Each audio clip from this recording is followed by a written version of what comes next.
Hey horror fans, thanks for joining me for this review of Lock and Key Season 2. Alright, cast and crew information down below, and let's see what this IMDb plot has to say. After their father is murdered under mysterious circumstances, the three Locke siblings and their mother move into their ancestral home, Keyhouse, which they discover is a full of magical keys that may be connected to their father's death. Of course, that's basically a synopsis for the series, and not necessarily season 2. But I did do a review for season 1. Don't, as I always do, I never go back and look to see what the hell I rated that one. But yeah, I think, if you've not seen this series, and this might not be a series for everybody. Again, this is on Netflix. I think when I watched season 1, it was just kind of there, and there was a lot of talk about it. But again, it is I think it's driven to a little bit of a younger audience, and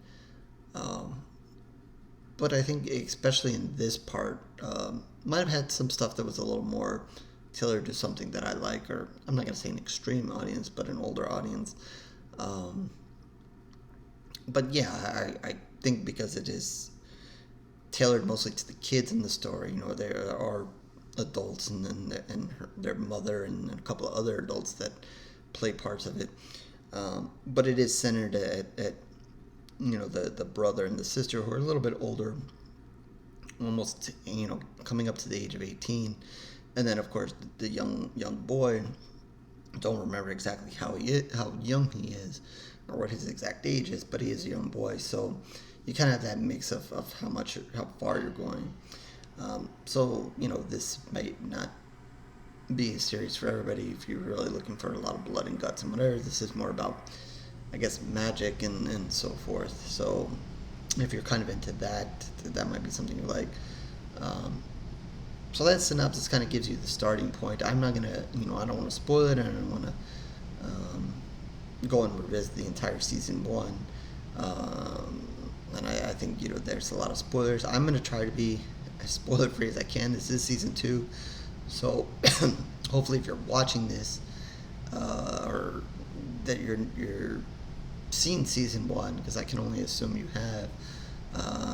Can't promise to not spoil something from season 1, but I will try to at least not spoil too much from season 2 here, and I'll try to keep this sort of brief, not ramble on forever here. I didn't check. I don't know how many episodes this season was. I think it was 10, give or take. Sometimes there's 12. Here in IMDb it says there's 24 episodes in total, so maybe there was 12 in season 1. So I guess that's a safe assumption. But I don't know for sure. But anyway, again, this is on Netflix if you haven't caught it at all. I do know that at the end of season 1, I wasn't completely sold. There were things that I kind of liked, but I wasn't per se hooked on it. Like, I was dying for a season 2. I assumed that they set it up for a season 2, and I assumed they would do a season 2. But had they not done season 2, I don't think it would have been hugely disappointing. But I think that I'm glad they did, and there were still some areas to touch on that they left off that I was curious about. So with that said, I will kind of jump ahead and say that I'm really glad they did a season 2. I really enjoyed this season.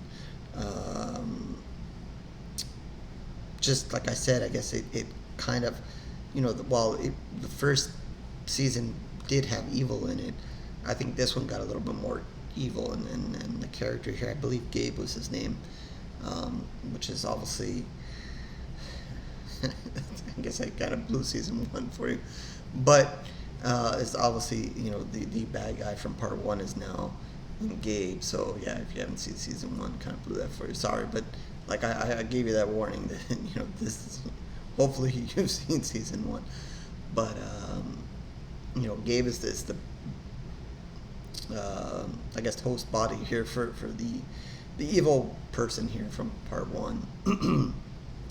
And I think he makes a pretty good bad guy, and even Dodge in the first season was evil, so you kind of expected that to kind of pass on.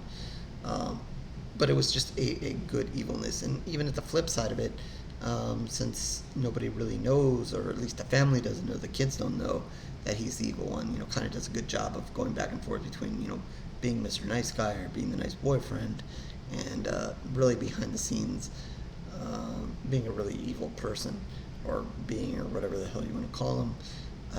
And then, of course, he has that sidekick there. And I really liked their back and forth because, it was never smooth.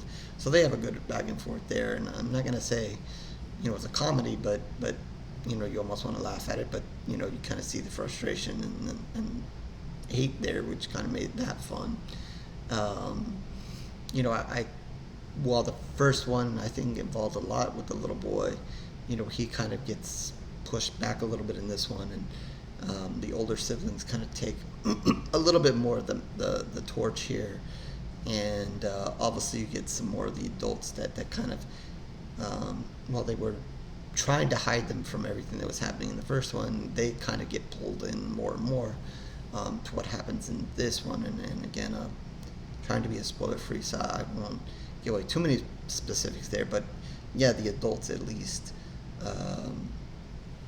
kind of slowly get pulled into things a little bit more, and one of them is going to play a little bit more larger role in what happens here.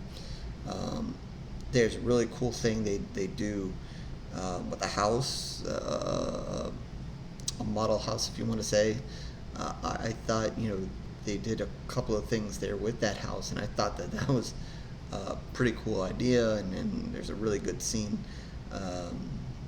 later on when they try to set a trap and use what this house can do.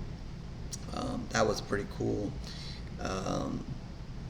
But I like the story. I like, that the bad guy was trying to, or Gabe was trying to create his own key, and obviously with not good intention. And, it was obviously the struggle to get the key or to be able to make the key wasn't smooth, and I think they did some good twists and turns there as far as kind of everything. Everything's a learning process for the audience too. I think you see the kids learning what they can and can't do with the keys and certain things in that regards, and I think the audience learns that as along the way. And even you see the bad guy here, Gabe, also doesn't know everything here, and obviously is going to get fooled a couple of times here along the way in what he's trying to accomplish. So I think that's an interesting aspect, is that both good and bad is learning about the keys and what they can and can't do, and the twists that kind of come with that, and kind of fools the audience as well. So that was, I kind of enjoyed that. And like I said, the evilness in this story is pretty good, and obviously what he eventually does later on is pretty cool, and sets up some very dramatic ending to the season, and a lot of chaos and craziness going on. And also some, they have a really sad moment for someone, or one of the kids, and that kind of happens, and that was pretty tough. But I don't know, there was just something about this season that I guess, or maybe it was just because it was the second season, just to kind of, I just felt a little bit more into it, and a little bit more of what's going on, and eager to find out, where this was going, and, is he going to make the key, is he not? Then, kind of what happens on the good guy side of it, how they're really going to defeat him. You see some of the keys that were used in the first season, and then even maybe some new tricks this time around. I think that the little boy, he uses it the most. He's got that belt that makes him really strong. That's a nice little trick. But and then I think they introduce some new characters. The little boy meets a little girl, and then her father kind of plays a role, and he has some mystery to him, and I think you're not really sure whether he's good or bad the entire time. As it kind of goes, you're finding out a little bit more about him, and I think they really keep you on your toes to where he's going to land at the end of the day. Is he someone who's going to be good in the end? Is he somebody bad? Is he just somebody who just happens to know certain things and looking for pieces of the puzzle, like where he falls? I kind of enjoyed that mystery. And then, of course, I think there's where the season kind of opens, and it opens many years ago, and you get to kind of see a little bit of history of the Locks and kind of how their beginning started.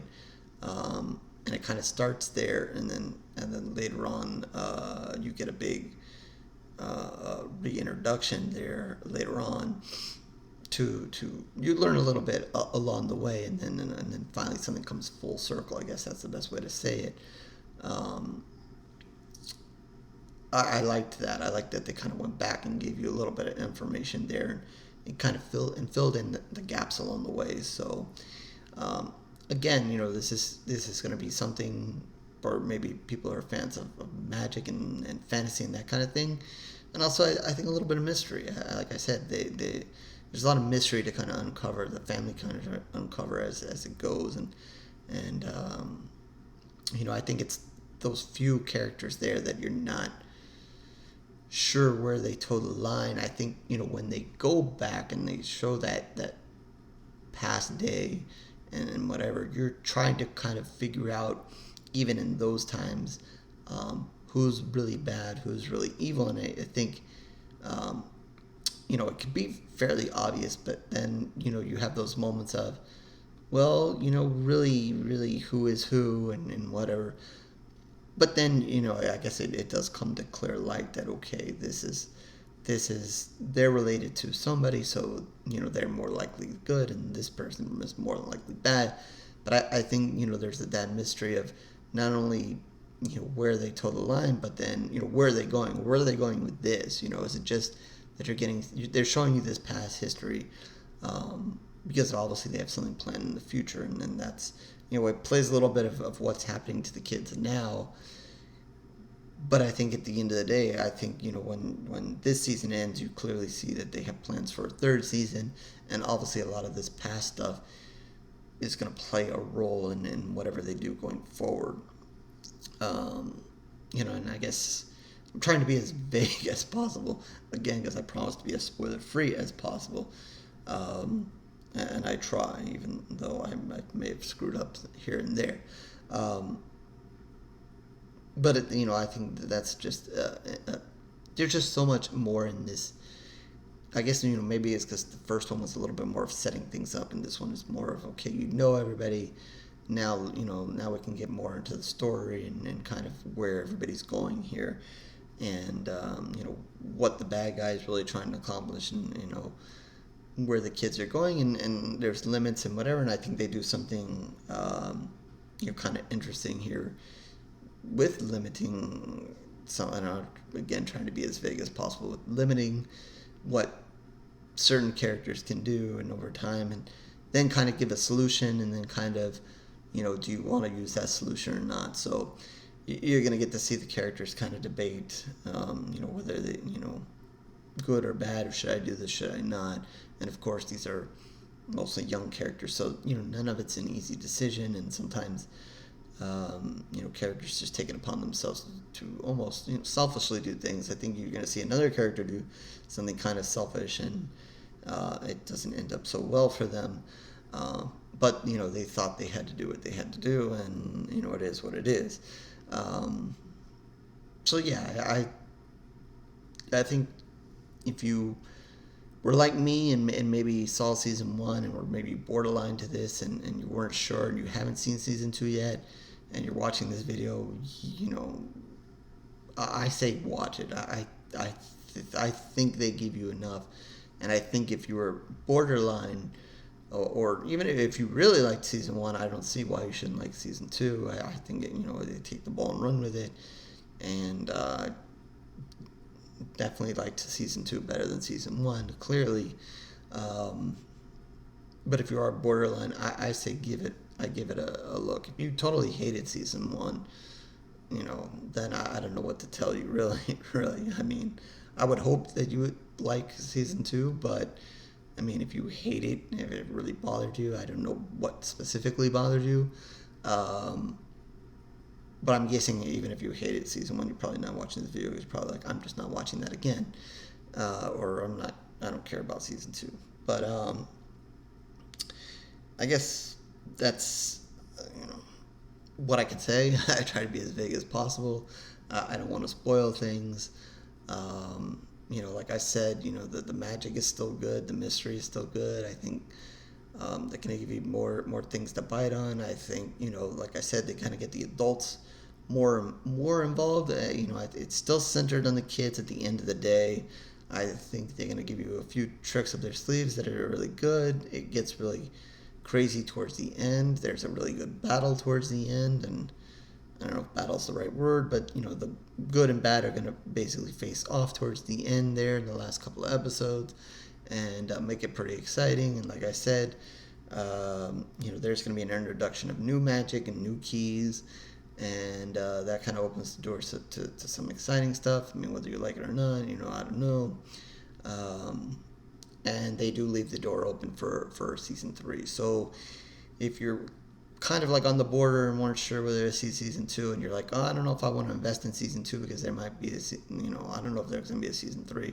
They certainly leave the door open for season 3. I don't know if they've officially announced that there's going to be a season 3 or not, but I would assume seems logical that they left the door so wide open for a season 3, that they have all intention of doing a season 3. So if that is, that's why I know some people are concerned about that, and some people like the binge stuff.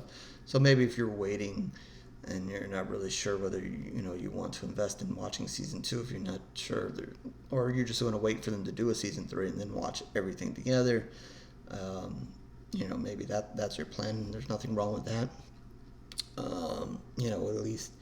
At least you have that idea, and maybe I didn't Google it. Maybe they've already announced. I don't know if they have or they not. I've not seen an official thing about that. But yeah, I guess that's all I can say. Like I said, I don't remember what I gave season 1. I would assume I gave it maybe 2.5 or 3. I'm gonna give this one 3.5. Like I said, I enjoyed it. I would say maybe I wasn't hooked after season 1. I think they at least got the hook in me. Now, if season 3 comes out, I will definitely be watching, and hopefully, they've raised the bar a little bit, and hopefully they continue to do so, and then definitely have some interesting avenues to go. I don't want to say anything to spoil, but there are some things that they kind of left there that I'm interested in finding out where they're going to go with it, and I certainly, one of the characters that they brought in, I like that actor. So I think that, again, I'm trying to be as spoiler-free as possible, but I think that their involvement in season 3, they might have more involvement in season 3, and like I said, I like that actor, so I'd be curious and excited to see what that person does.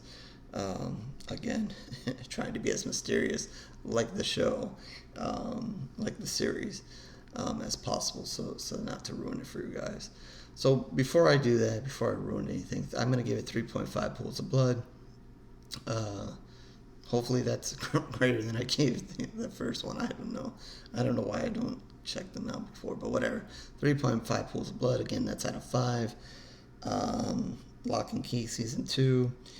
We'll look forward to a season 3, hopefully. And they always take so long in doing these things and make us wait. I don't know. I guess that's the difference between a series and a movie. A movie, blah, blah, and it's over. Although if you're expecting a sequel, then you usually have to wait 3 or 4 years, if not more. But, it is what it is. So with that, horrorsquarereviews.blogspot.com is where you can find more reviews from me. Written ones are there for sure. the video one's there as well. But if you're just interested in the video reviews and not really the written reviews, just subscribe to the channel. Twitter, Facebook information down below as well. Talk about this series, talk about other movies, horror, anything horror you want to talk about. You have something for me to review, you can reach out to me there. Comment section as well. Comment on the video, comment on the series, comment on something you want me to review, comment on whatever. Feel free to do so there as well. So with that, I guess I will catch you on the next review, horror fans.